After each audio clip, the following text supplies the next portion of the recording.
Next. Passport, please. Uy, Kika, ikaw pala yan. Saan ang punta? Sa Taiwan. Ilang araw kayo doon? 4 days lang ako. Sino kasama mo? Ako lang mag-isa. Bakit 4 days ka lang? Wala magbabantay sa tindahan namin eh. Ah, oo nga pala no, may tindahan pala kayo. Nga pala, naalala ko, kami pala yung nagpatago sa inyo ng hotdog, no? Na hindi nyo binayaran. Tapos, may pan-travel ka. Mimo, tagal-tagal naman na nun eh.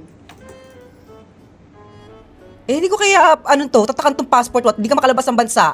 Pwedeng bayaran ko na lang yun, Mimo. Babayaran mo kung kailan na umasenso-asenso na ako sa buhay. Nung time na naghihirap kami, hindi ka nagbabayad. Di ba matapang ka ba sa tindahan nyo? Mimo, ang tagal na nun. Mag-move ka na. Ano magmumuno? Walang mamumupuan sa pamilyang ito. Ano ka ba? Total magkakilala tayo. Huwag mo naman ako i-upload. Papasukin mo na ako. Gusto kong magbakasyon sa Taiwan. Pera ka ba? Meron ako dito. O, di bayaran mo na yung hotdog na kinain nyo. Kano ba yun? Basta palusutin mo ako dyan, no? Okay yan.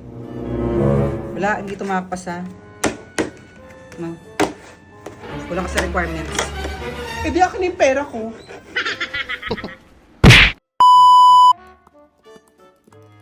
Next! Passport please! Good afternoon po, ma'am. Saan ang punta? Japan po. Japan? Ilang araw kayo doon? 2 days. Ano? 3 days. Ilang araw kayo doon? Ba't nauutal ka? 2 days po ata o 3 days. Not sure lang Ilang po. araw kayo doon? Kalimutan ko po eh. Hindi masagot yung tanong ko? Ha? Aray ko! Tinatanong ka, ay, hindi ko sumagot na ka? nakaalis! Ha?